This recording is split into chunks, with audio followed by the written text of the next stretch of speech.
बढ़िया हैं। सभी को नमस्ते हमारी तरफ से, और आपकी तरफ से हमें नमस्ते। आप तो करते रहिए, हम खुद ही ले लेते हैं नमस्ते नमस्ते।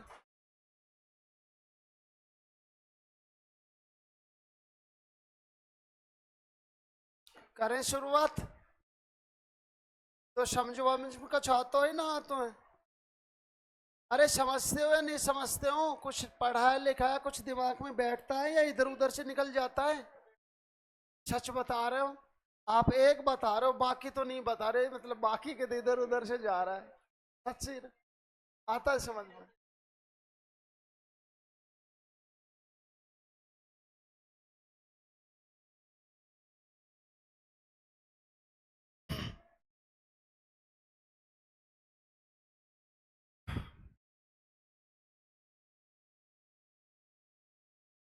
नेटिव मैरिज एक्ट किस वर्ष पारित हुआ था बताऊं?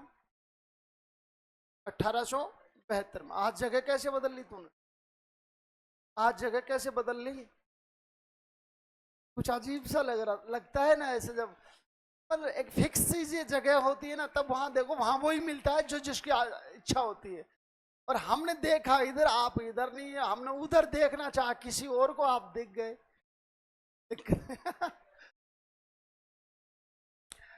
नेटिव मैरिज एक्ट 1872 में पास हुआ था। क्या कुछ खास था नेटिव मैरिज एक्ट में, बताना।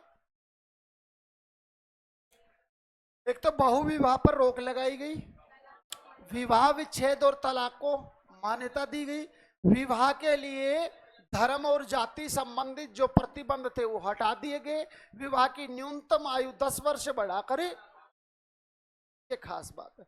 और एक विशेष बात थी कि नेटिव मैरिज एक्ट जो है वो सिर्फ किन के लिए था? ब्रह्म समाजियों के लिए था। जब ये एक्ट जो है एक्ट सामने आया, इधर हिंदुओं में भी थोड़ा थोड़ा मतलब एक प्रचलन सा होने लगा इन बातों का कि आपने भी थोड़ा चेंजमेंट करना चाहिए, क्योंकि तत्कालीन समय हिंदुओं में जो बाल विवाह है उस पर और जो विधवा विवाह है उस पे क्या लगे हुए थे? प्रतिबंध लगे हुए थे। ऐसा कुछ ना जो है मतलब एक प्रोटेस्ट होने ही वाला था। उसी टाइम बंगाल में एक घटना घटती है 1890 में, और इस घटना के बाद जो औपनिवेशिक सरकार जो है वो मजबूर होती है और एक समिति का गठन करती है। समिति इस बात की सिफारिश करती है कि भाई सहवास की एज जो है उसको बढ़ाया जाए, और फिर इस बात पर जो है ब्रिटिश सरकार या औपनिवेशिक सरकार ध्यान देते हुए एक नया एक्ट लेके आती है जिसको कहते हैं एज ऑफ कंसेंट एक्ट 1891। ये जो है इस पे साइन कब तो किए गए, मतलब पास कब किया गया? ये 9 जनवरी 1891 को। और फिर लागू कब होता है? ये 19 मार्च 1891 को। ये इसमें क्या कुछ खास था बताओ? देखो जी, एज ऑफ कॉन्सेंट एक्ट 1891 में क्या खास था? उम्र बढ़ाई गई, 10 से कितनी करी गई? यहां भी 12 हो गई। और जो है दोस्तों, इस एक्ट का विरोध करने वाले थे प्रसिद्ध समाज सुधारक बाल गंगाधर तिलक। खास बात है। इसके बाद हमने 1929 में प्रवेश कर लिया था डायरेक्ट, जब कौन सा एक्ट पढ़ा? शारदा एक्ट, अर्थात बाल विवाह निषेध या प्रतिबंध, बाल विवाह प्रतिबंध अधिनियम 1929, जिसको और क्या कहते हैं? शारदा एक्ट भी कहते हैं। शारदा एक्ट इसलिए नाम पड़ा कि ये शारदा जी के प्रयासों से ही जो है पास किया गया था। अच्छा एक बात बताओ, जिस time age of consent act लागू हुआ था, ठीक उस समय भारत के गवर्नर वायसराय कौन थे या गवर्नर जनरल कौन थे? लैंसडाउन था उस टाइम। हाँ, और जब 1929 में शारदा एक्ट आया, इस टाइम कौन था? लॉर्ड इरविन था। ये ध्यान रखिए, उस टाइम लैंसडाउन था, इस टाइम कौन था? Lord Irwin. हरविलास शारदा का संबंध कहां से है? अजमेर से है। इनकी जन्म तिथि आप लिख सकते हैं। जो हरविलास शारदा जो थे, इनका जन्म हुआ था 3 जून 1867 को। हरविलास शारदा का जन्म जो है अजमेर में कब हुआ था? 1867 में 3 जून के दिन का जन्म हुआ था। ये न्यायविद व्यक्ति था, एक शिक्षाविद व्यक्ति था, एक समाज सुधारक था। और इन्हीं के प्रयासों से शारदा एक्ट जो है वो पास होता है, यानी बाल विवाह निषेध अधिनियम 1929 पास होता है। और बाल विवाह निषेध अधिनियम के तहत कितनी उम्र रखी गई लड़कियों के लिए? न्यूनतम 14 वर्ष। प्रारंभ में लड़कों के लिए 18 वर्ष। खास बात थी कि शारदा एक्ट सभी धर्मों पर समान रूप से लागू होता था। फिर इसमें संशोधन भी हुए। इसमें क्या हुए? संशोधन। कितनी बार? 3 बार। पहली बार 1949 में, दूसरी बार 1978 में, तीसरी बार 1992 में। जब पहला ही संशोधन होता है शारदा एक्ट में 1949 में, तब लड़कियों की विवाह योग्य न्यूनतम आयु 14 वर्ष से बढ़ाकर कितनी की जाती है? 15 वर्ष। बाकी लड़कों की एज 18 वर्ष ही रही। फिर दूसरा संशोधन होता है इसमें 1978 में। इसमें खास बात यह थी कि लड़का और लड़की दोनों की ही विवाह योग्य न्यूनतम आयु इंक्रीज की गई 3 वर्ष। लड़के की 18 से बढ़ के कितनी का हो गई? 30। और लड़की की 15 से बढ़कर कितनी होगी? 18। तो ये ध्यान रखना है, प्रारंभ में शारदा एक्ट के तहत लड़के व लड़की की विवाह योग्य आयु न्यूनतम क्रम से 18 और 14 वर्ष थी। फिर 1949 में लड़की की आयु 14 से 15 वर्ष की गई। फिर 1978 में संशोधन जो दूसरा हुआ क्रम से, इसमें लड़का व लड़की दोनों की आयु बढ़ाकर क्रम से 21 और 18 वर्ष कर दी गई। फिर तीसरा संशोधन होता है 1992 में, 1992 में। तब खास बात यह थी कि इसमें सजा दिए जाने का प्रावधान किया गया। और यह सजा किन के लिए थी? जो बाल विवाह करने वाले समर्थक थे या जो अभिभावक थे, उनको सजा दिए जाने का प्रावधान किया गया। 1 मिनट मुझे बताना, जो सजा है इसमें 1000 रुपए का आर्थिक दंड है ना, और आगे क्या लिखा था?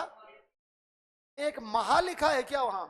हाँ, बस वो कल मिस्टेक होगी, उसके लिए क्षमा चाहेंगे। उसको 15 दिन करना है, 1 माह भी नहीं है, वो 15 दिन है। तो 1 माह लिखा है, उसकी जगह आप प्लीज 15 दिन कीजिएगा।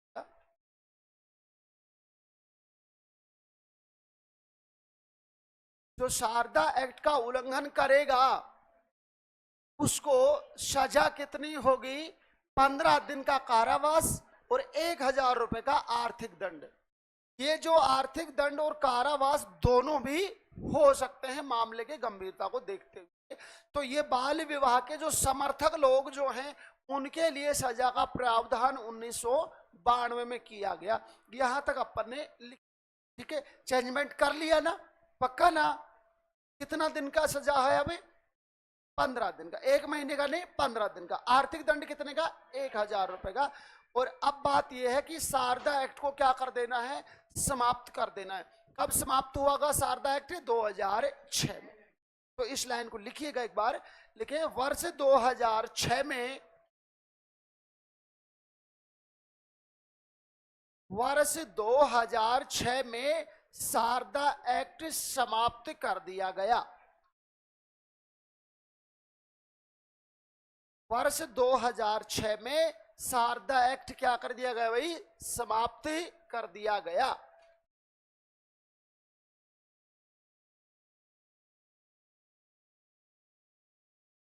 बाल विवाह रोकथाम के क्रम में जो प्रयास शुरू होते हैं, सबसे पहले कौन से वर्ष से शुरू होते हैं? 1829 से। उसके बाद हमने चर्चा की थी 1840 की थी या 44 की? 44 की।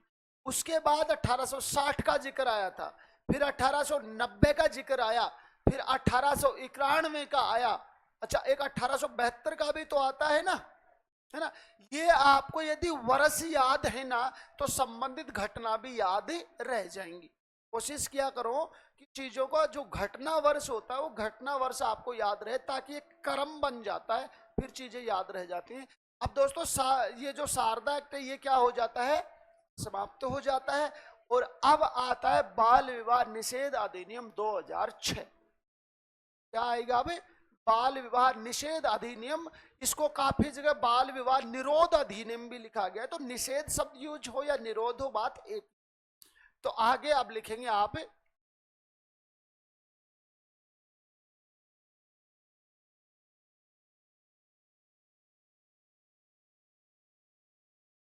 बाल विवाह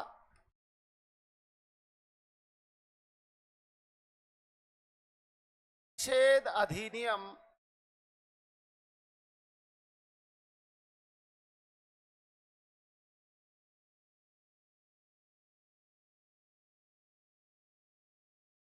2006। बाल विवाह निषेध अधिनियम या बाल विवाह निरोध अधिनियम 2006। अब ये कब तो प्रभावी होता है, इसको लिखना है। ये जो बाल विवाह निषेध अधिनियम 2006 जो है, ये भारत में लागू होता है 1 नवंबर 2007 को प्रभावी हो जाता है।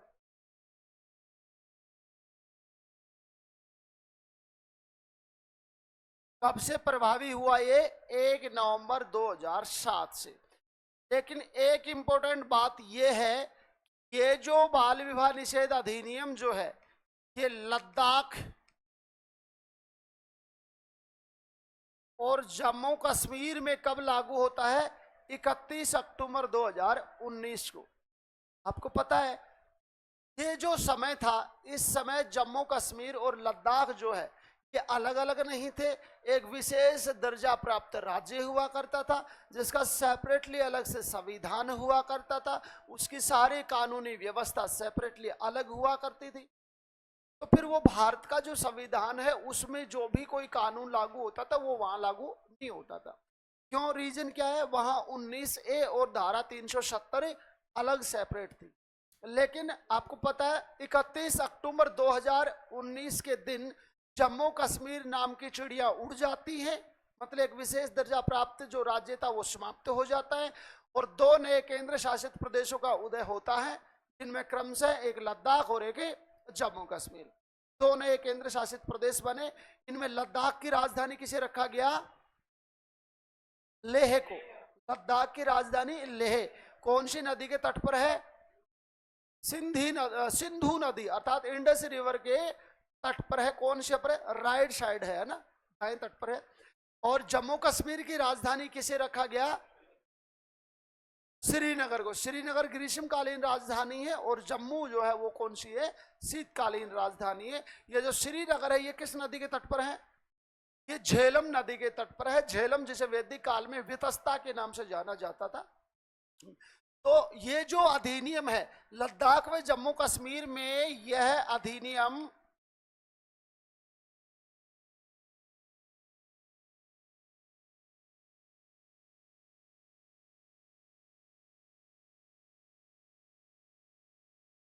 इकतीस अक्टूबर 2019 को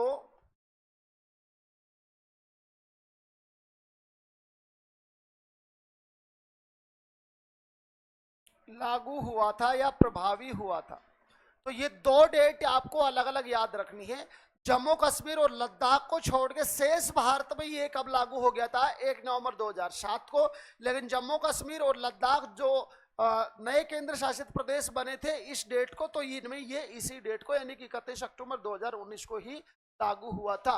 अब एक प्रश्न और बनता है आपसे, यदि कहा जाए कि शारदा एक्ट 1929 के स्थान पर निम्नलिखित में से कौन सा अधिनियम लागू किया गया, तो यही है ना। तो इस बात को मेंशन कर देंगे, लेकिन हाँ यह अधिनियम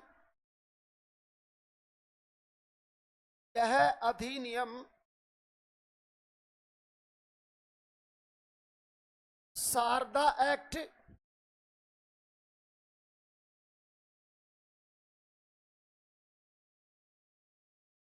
के स्थान पर लागू किया गया था।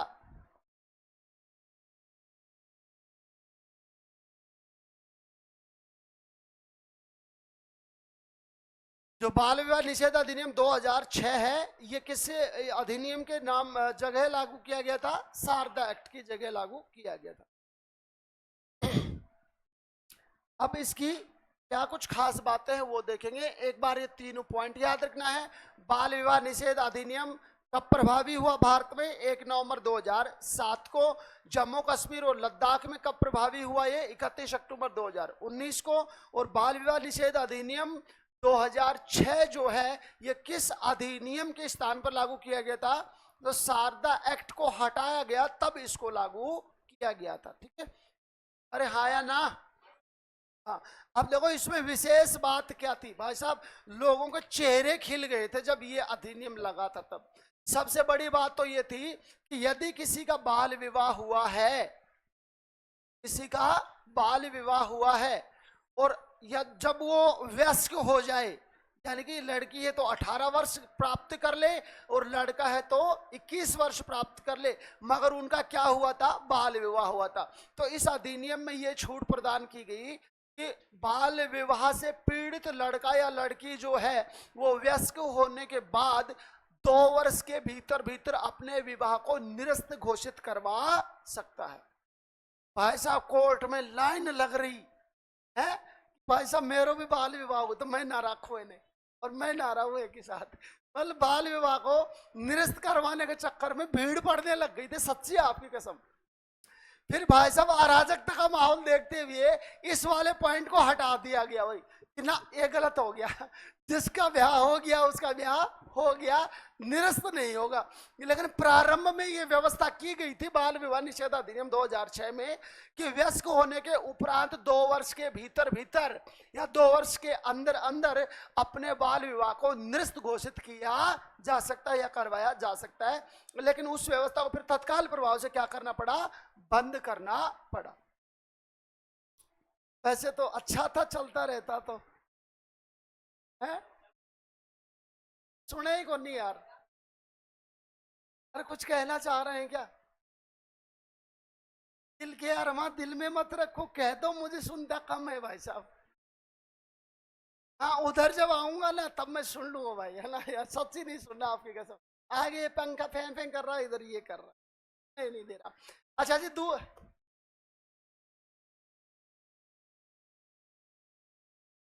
अच्छा ये वाला तो बात ये है कि ये अधिनियम कब लागू होता है? 1 नवंबर 2007 को लागू होता है।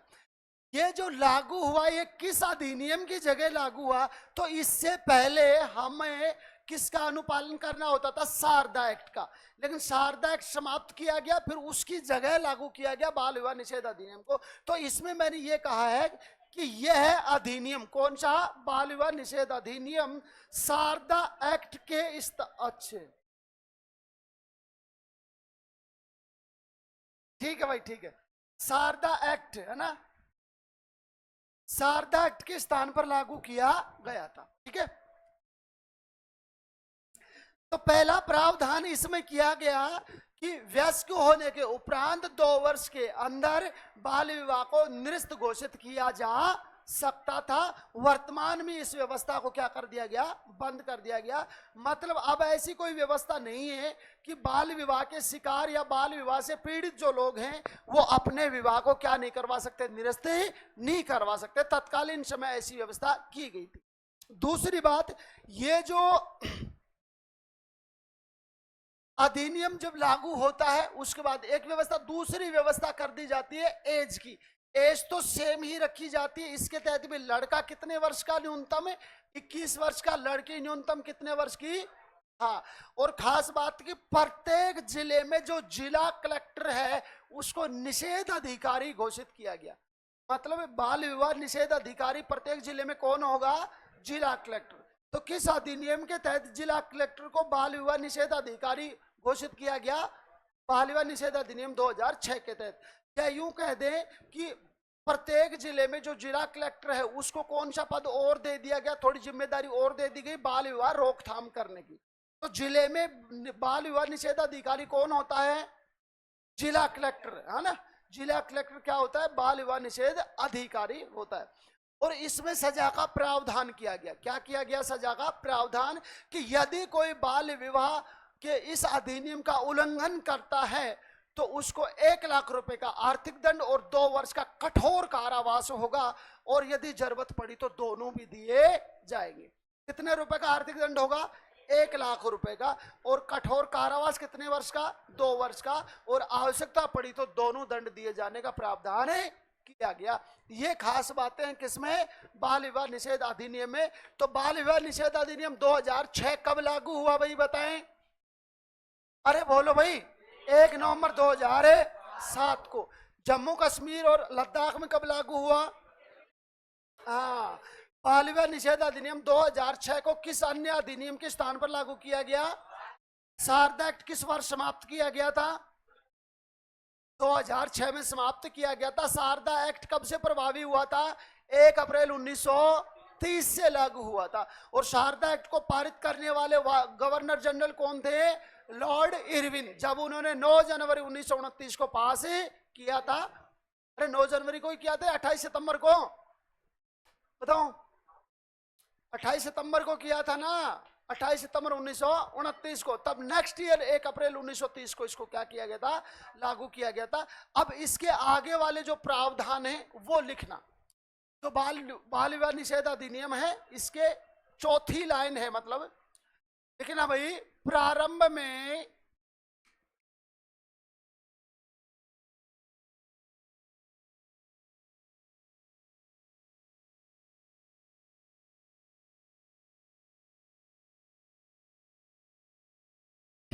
प्रारंभ में इस अधिनियम के तहत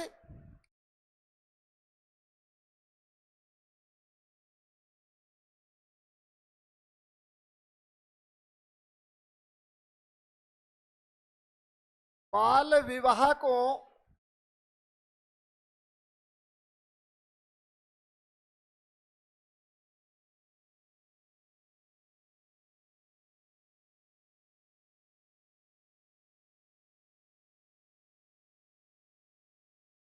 वयस्क होने के उपरांत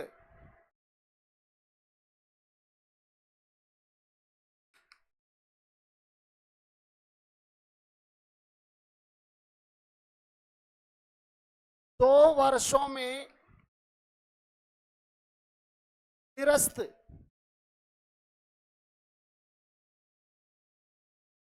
किए जाने का प्रावधान किया गया था।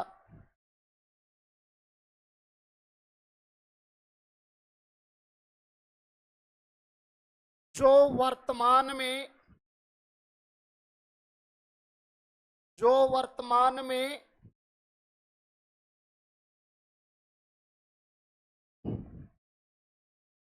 समाप्त किया गया है। जो ये प्रावधान किया गया था इसको वर्तमान में क्या कर दिया गया? समाप्त। तो प्रारंभ में इस अधिनियम के तहत जो है बाल विवाह को वयस्क होने के उपरांत 2 वर्षों में निरस्त किए जाने का प्रावधान किया गया था। लेकिन ये जो प्रावधान किया गया था वर्तमान में क्या किया गया है? समाप्त किया गया है। अब ऐसी कोई व्यवस्था नहीं है। नेक्स्ट लाइन पे लिखेंगे सजा। सजा क्या होगी? हाँ, या दंड भी लिख सकते हो आप। तो लिखना इस अधिनियम का उल्लंघन किए जाने पर, इस अधिनियम का उल्लंघन किए जाने पर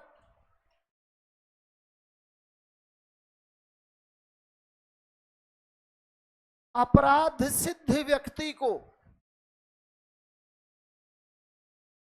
इस अधिनियम का उल्लंघन किए जाने पर अपराध सिद्ध व्यक्ति को 1 लाख रुपए का आर्थिक दंड, अपराध सिद्ध व्यक्ति को 1 लाख रुपए का आर्थिक दंड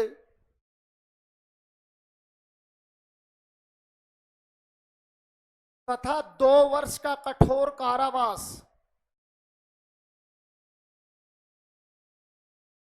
तथा 2 वर्ष का कठोर कारावास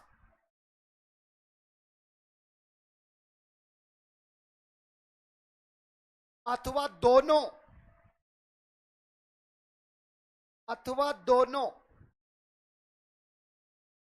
दिए जाने का प्रावधान किया गया।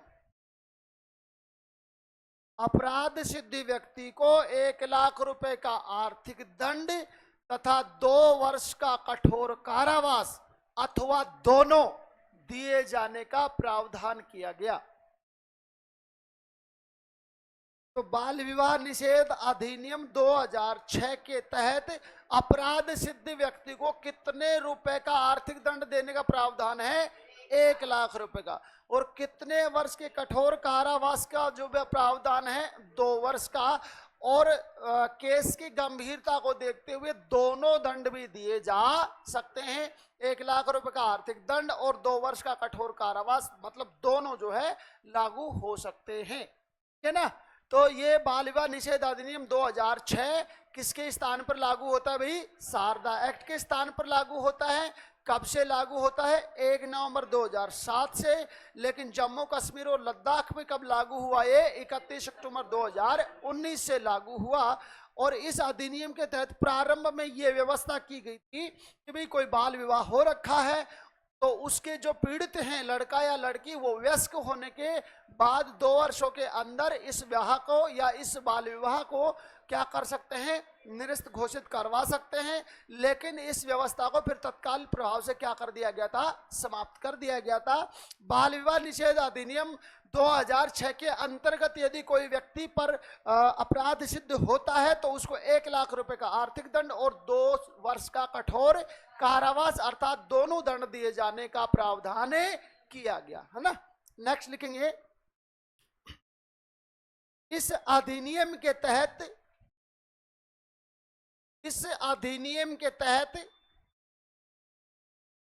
प्रत्येक जिले में,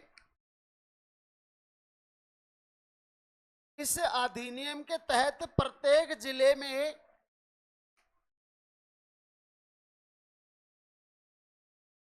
जिला कलेक्टर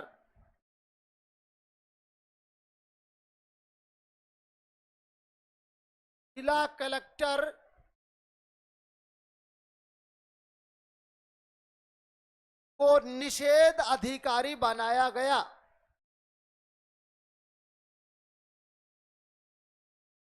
इस अधिनियम के तहत प्रत्येक जिले में जिला कलेक्टर को निषेध अधिकारी बनाया गया। यानी कि प्रत्येक जिले की जिम्मेदारी जो है वो जिला कलेक्टर को दे दी गई। कौन सी जिम्मेदारी? बाल विवाह रोकने की। भाई साहब, राजस्थान में सर्वाधिक बाल विवाह किस दिन होते हैं? हाँ जी, आखा तीज को, यानी कि अक्षय तृतीया को होते हैं। और दूसरे सर्वाधिक कब होते हैं? पीपल पूर्णिमा को होते हैं। ये राष्ट्रीय बाल दिवस कब होता है? 14 नवंबर को मनाया जाता है राष्ट्रीय बाल दिवस। जब किसका जन्म दिवस होता है? प्रथम प्रधानमंत्री पंडित जवाहरलाल नेहरू का होता है। और मनु कौन था? सनातन धर्म के अनुसार संसार का प्रथम पुरुष था, जबकि शत्रुपा प्रथम महिला थी।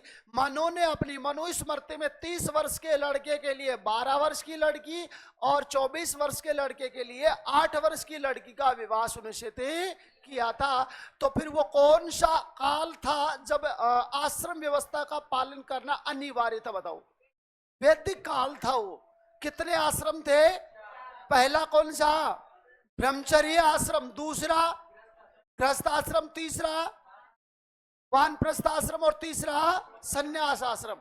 25 वर्ष का समय था ये, है ना। इसका मतलब वैदिक काल में तो बाल विवाह नहीं थे। तो फिर किस काल से शुरुआत मानी जाती है? गुप्त काल से बाल विवाह का शुभारंभ माना जाता है। और भारत का प्रथम लिखित प्रमाणित बाल विवाह किस किस का हुआ था?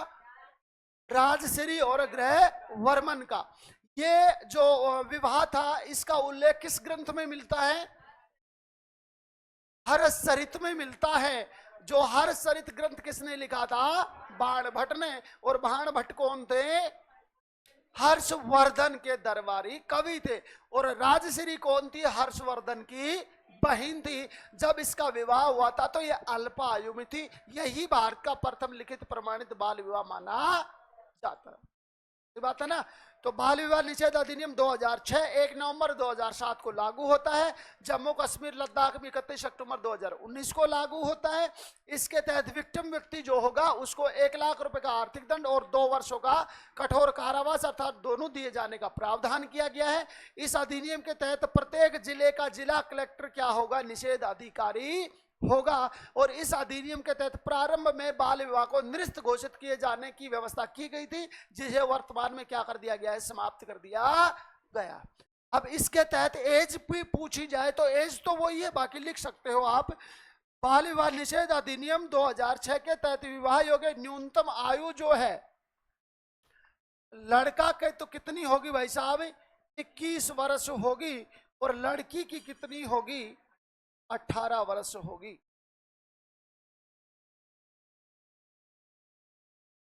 तो शारदा एक्ट के तहत प्रारंभ में कितनी कितनी थी लड़का लड़की की, लड़का 18, लड़की 14 वर्ष। फिर 1949 में 14 वर्ष को बढ़ाकर कितना किया गया, फिर शारदा एक्ट के तहत 1992 में कितनी कर दी गई, लड़का 21, लड़की 18। और आगे फिर तीसरा जो अधिनियम, तीसरा संशोधन हुआ 1992 में, तब क्या हुआ था, बाल विवाह के जो दोषी व्यक्ति हैं, जो अभिभावक हैं, उनको सजा का प्रावधान किया गया। सजा कितनी थी, 15 दिन का कारावास और 1000 रुपए का आर्थिक दंड दिए जाने का प्रावधान किया गया। फिलहाल ये आपका बाल विवाह निषेध अधिनियम 2006 होता है समाप्त। बाल विवाह निषेध अधिनियम 2006 इंपॉर्टेंट है, ध्यान रखना। कब लागू होता है भारत में, एक बार फिर से बता दो, 1 नवंबर 2007 से। जम्मू कश्मीर लद्दाख में कब लागू होता है, ये किस अधिनियम के स्थान पर लागू किया गया, शारदा एक्ट को और क्या कहते हैं, बाल विवाह प्रतिबंध अधिनियम 1929 कहते हैं, जिसे लॉर्ड इरविन ने पारित किया था। और लागू कब हुआ था, ये शारदा एक्ट के लागू होने की डेट कंफर्म याद रहे, 1 अप्रैल 1930 को लागू हुआ था। और समाप्त कब होता है, 2006 में। फिर 2006 में कौन सा आ जाता है, बाल विवाह निषेध अधिनियम 2006 आता है, जो 1 नवंबर 2007 को भारत में लागू होता है, जम्मू कश्मीर और लद्दाख को छोड़कर।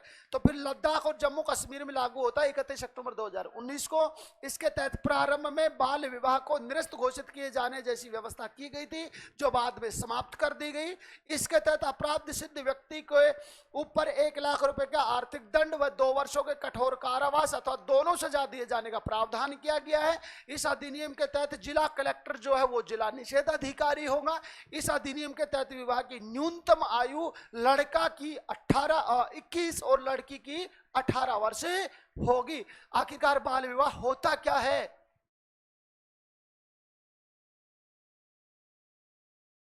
हाँ, कानून के तहत निर्धारित की गई विवाह की न्यूनतम आयु जो है, उससे पहले यदि विवाह कर दिया तो वो क्या हो जाएगा, बाल विवाह हो जाएगा। ठीक है साहब। अब आपको 2 शॉर्टकट अधिनियम और बताऊंगा, उसके बाद ये टॉपिक समाप्त हो जाएगा। थोड़ा सा बैक डेट में ले जाऊंगा। एक तो लिखना विशेष विवाह अधिनियम 1954,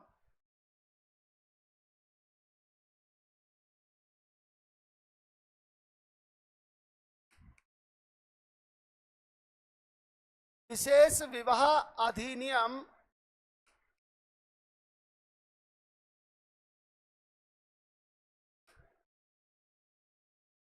1954।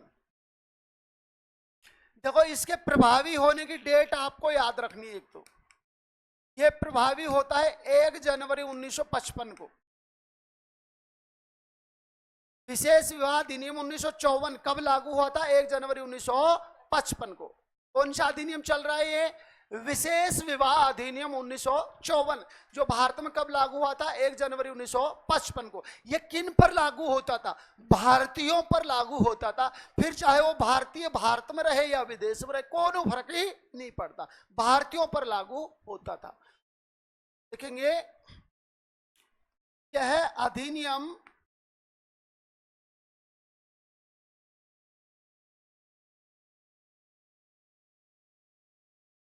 भारतीय नागरिकों पर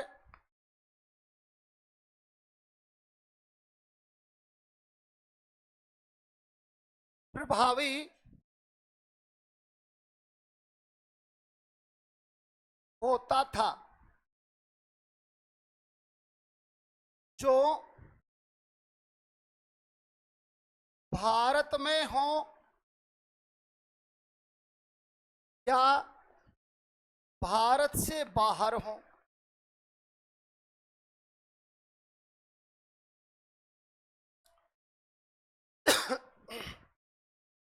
इंडिया में रह रहे हो या इंडिया छोड़ के बाहर चले जाए। अक्सर अब देखते हो ना आप, जैसे यहाँ अपराध किया और भाग के बाहर चले जाते हैं, दूसरे के वापस आने के लिए दिक्कत रहती है। तो यहाँ ये अधिनियम जो ये लागू होता था, है ना।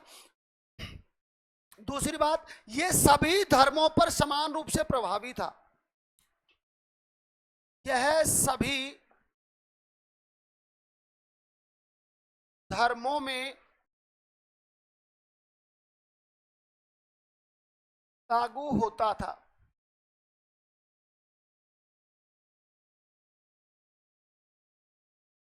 तो ये विशेष विवाह अधिनियम की ये डेट आपको याद रखनी है भाई साहब, और कछु हो या ना हो ये आपको भूलनी नहीं है। विशेष विवाह अधिनियम 1954 कब लागू हुआ था? हटा दूं इसको। विशेष विवाह अधिनियम 1954 कब लागू हुआ? 1 जनवरी 1955 को। किन पे लागू होता था? भारतीयों पर लागू होता था, वो भारत में हो या भारत से बाहर हो, और भारत का होना चाहिए, फिर चाहे वो किसी भी धर्म से संबंधित हो, कोई फर्क नहीं पड़ता। आगे लिखना हिंदू विवाह अधिनियम 1955।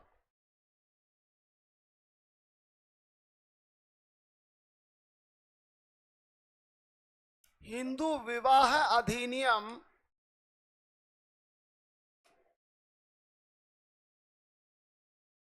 1955। हिंदू विवाह अधिनियम 1955, ये अधिनियम जो है ये प्रभावी होता है दोस्तों 18 मई 1955 को।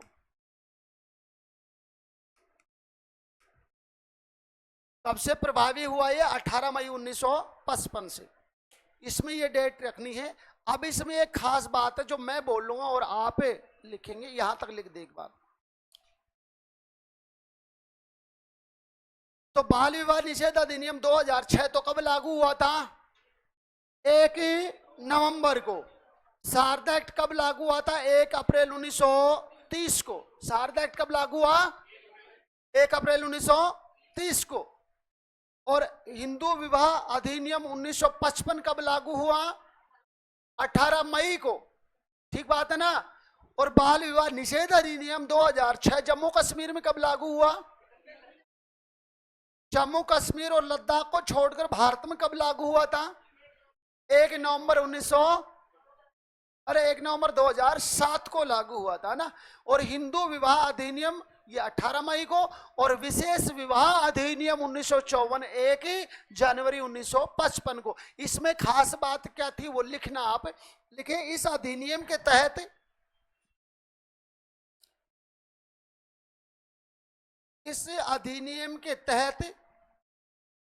हिंदू पुरुष, ये सिर्फ हिंदुओं पे लागू होता है, सभी यहां पहले ही नाम दिया गया है ना। इस अधिनियम के तहत हिंदू पुरुष पहली पत्नी के जीवित रहते दूसरा विवाह नहीं कर सकता। इस अधिनियम के तहत हिंदू पुरुष पहली पत्नी के जीवित रहते दूसरा विवाह नहीं कर सकता।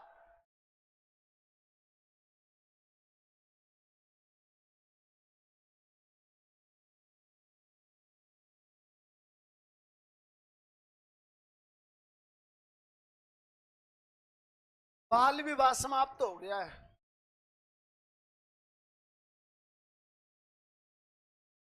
बाल विवाह समाप्त हो गया। 2 चैप्टर पढ़ लिए अपन ने, परिवार पढ़ लिया है, और फिर अपन ने सामाजिक बुराइयां शुरू की जिसमें बाल विवाह पढ़ लिया है। अब दहेज प्रथा पढ़ लेते हैं। आगे नया टॉपिक डाले, दहेज प्रथा।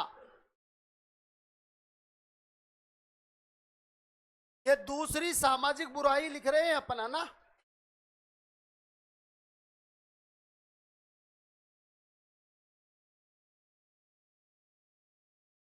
दहेज प्रथा।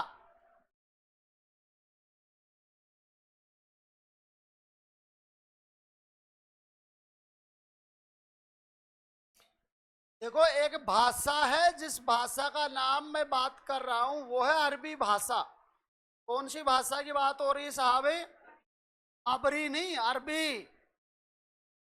अरबी भाषा का एक शब्द है जो है जहेज। अरबी भाषा का कौन सा शब्द है? दहेज, जिसका अर्थ होता है उपहार। जिसका अर्थ क्या होता है? उपहार। तो दहेज शब्द की उत्पत्ति अरबी भाषा के जहेज शब्द से हुई है, जिसका अर्थ होता है उपहार, है ना? सही है ना? अब आगे बात करें तो आपको यदि इतिहास देखना है दहेज का, तो दहेज प्रथा का कोई प्रमाणिक उल्लेख प्राचीन काल में नहीं मिलता है। इसका कोई प्राचीन काल में उल्लेख ही नहीं मिलता है। अतः जैसे बाल विवाह का इतिहास पढ़ा, ऐसा इसका कोई इतिहास नहीं है। डायरेक्ट इसके प्रचलन में आने के कारण लिखने हैं, फिर इसके दुष्परिणाम लिखने हैं, और फिर इसके रोकथाम के प्रयास लिखने हैं, बस इतना ही, है ना? तो पहले तो शब्द उत्पत्ति लिखेंगे, दहेज शब्द की उत्पत्ति कैसे हुई, तो लिखना आप यहां से पहले हेडिंग डालें दहेज प्रथा, और दहेज प्रथा की पहली लाइन लिखेगा दहेज शब्द की उत्पत्ति, दहेज शब्द की उत्पत्ति अरबी भाषा के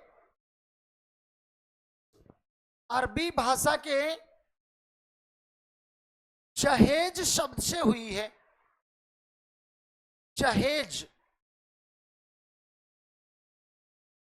दहेज शब्द की उत्पत्ति अरबी भाषा के जहेज शब्द से हुई है, जिसका अर्थ उपहार होता है। जिसका अर्थ उपहार होता है। मतलब बात ये थी कि पहले ऐसा होता होगा कि विवाह के बाद जो पत्नी पक्ष वाले जो हैं, दुल्हन पक्ष वाले जो हैं, वो शय प्रेम कुछ चीजें भेंट कर दिया करते थे। तो धीरे धीरे पहले तो शय प्रेम भेंट होती थी, फिर सामने वाले के लालच आने लग गया कि भाई साहब मैं तो लूंगा, ये भेंट तो मैं ना छोड़ू। फिर वो भेंट जो है वो अभिशाप बन गई। क्या बन गई? अभिशाप बन गई। धीरे धीरे समाज में लोगों की प्रतिष्ठा की तुलना बन गई। लोग ये तुलना करने लगे कि फलाना के लड़के का ब्याह है, देखेंगे कितना दहेज लेके आता है। जितना दहेज लेके आएगा मतलब उसकी प्रतिष्ठा उतनी ही बड़ी मानी जाती है, ऐसा समझते हैं। ये नहीं पता कि भाई साहब क्या कहूँ, मैं कुछ नहीं कहना चाहता।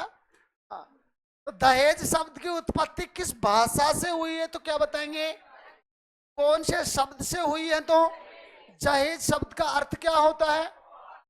नेक्स्ट लाइन पे लिखेंगे दहेज प्रथा के प्राचीन काल में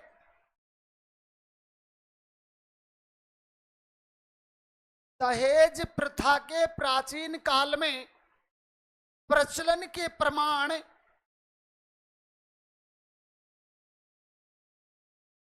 नहीं मिलते हैं। दहेज प्रथा के प्राचीन काल में प्रचलन के प्रमाण नहीं मिलते हैं। मतलब कहीं भी इस बात के एविडेंस नहीं है, कहीं भी तथ्य नहीं लिखे मिलते इस बात के कि भाई प्राचीन काल में दहेज प्रथा होती थी। इस बात के क्या नहीं है? कोई प्रमाण नहीं है। तो अब अपने को देख लेना है दहेज प्रथा प्रचलन के कारण, मतलब ये कैसे प्रचलन में आई? दहेज प्रथा के कारण वो कौन से कारण हैं जिनके चलते दहेज प्रथा को बल मिलता है?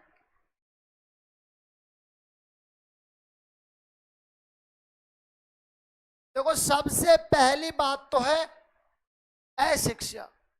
जब इंसान को नॉलेज ना हो तो फिर वो किसी भी सही गलत रास्ते का डिसीजन नहीं कर पाता है कि क्या सही कर रहे हैं क्या गलत कर रहे हैं। तो समाज का अशिक्षित होना ये सबसे बड़ा कारण है किसका? दहेज प्रथा का। तो लिखना अशिक्षित समाज।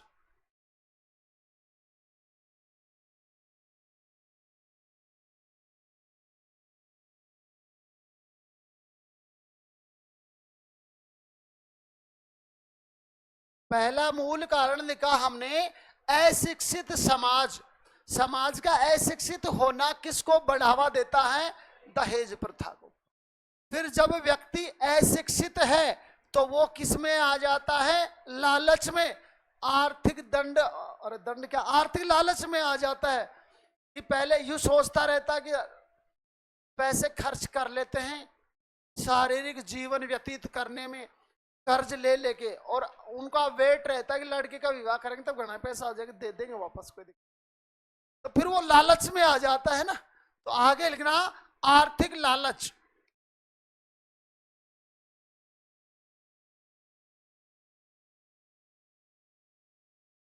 अभी यहाँ ज्ञान ठोक रहे हो सारे के सारे। जब लड़का लड़की का विवाह करोगे तब भाई साहब मांग तो था कि वो होगी, मैंने मालूम है। हाँ, कि भाई साहब मेरा तो पाजेब तो आना चाहिए, मेरे कंगन आने चाहिए समधन की तरफ से, नहीं तो मैं छोरे की शादी नहीं करूंगी। ऐसा होगा ना? अरे लड़कियों आया ना, नहीं मांगना है ना, नहीं मांगना, कोई दे तो 1 रुपया ले लेना। तो अशिक्षित समाज का होना, आर्थिक लालच का होना। अच्छा, और देखो, व्यक्तिगत प्रतिष्ठा मानते हैं लोग, व्यक्तिगत प्रतिष्ठा मानते हैं अपनी। तो नेक्स्ट कारण है व्यक्तिगत प्रतिष्ठा।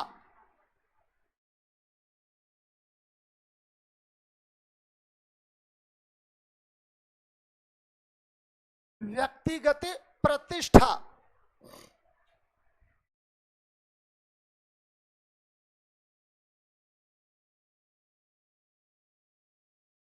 सामाजिक बंधन।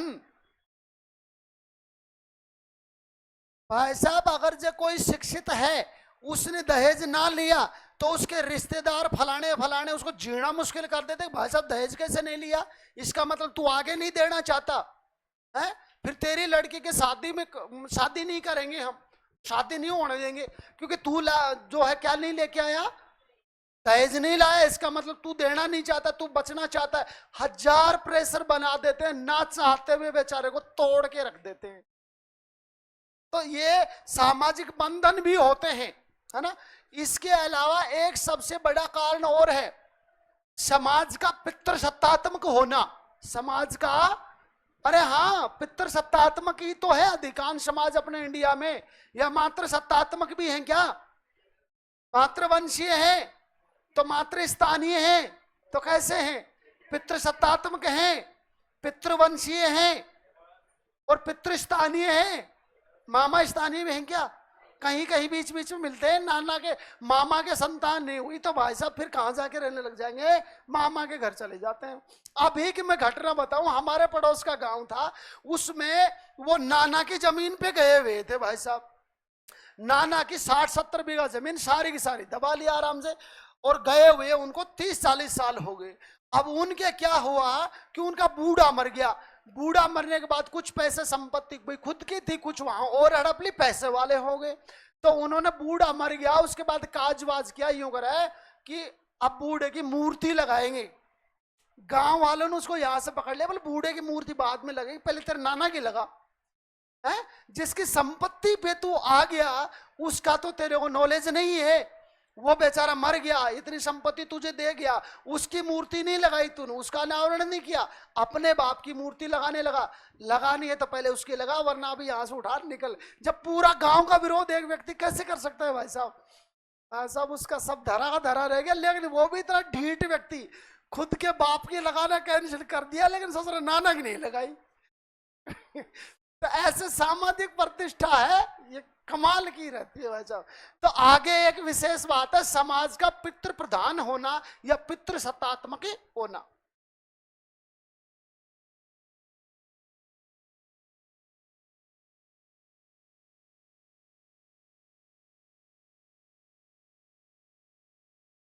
पितृ सत्तात्मक होना।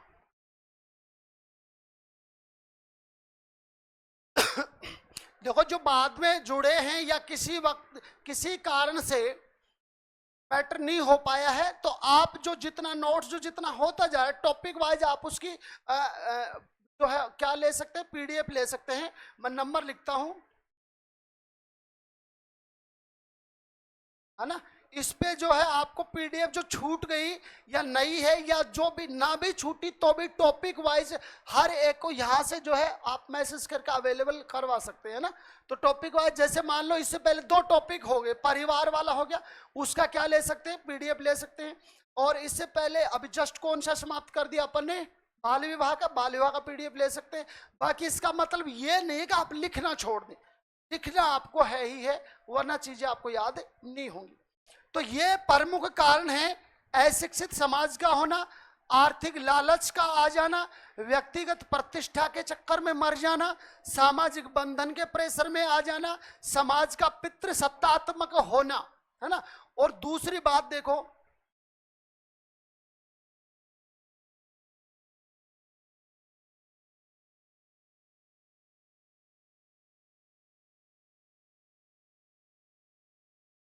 लड़कियों के साथ भेदभाव अब करना। भाई साहब भेदभाव ही करते हैं, वरना जितना प्रयास लड़के को पढ़ा लिखा के नौकरी लगाने में करते हैं, यदि उससे जस्ट आधा प्रयास भी किया जाए लड़की के लिए, तो लड़की क्या लग जाएगी, सर्विस में लग जाएगी, एसडीएम बन जाएगी, फिर सामने वाला से ले और लेगी वो, है? फिर तो वो दहेज ले और लेगी, देने की तो पीछे ही छोड़ो।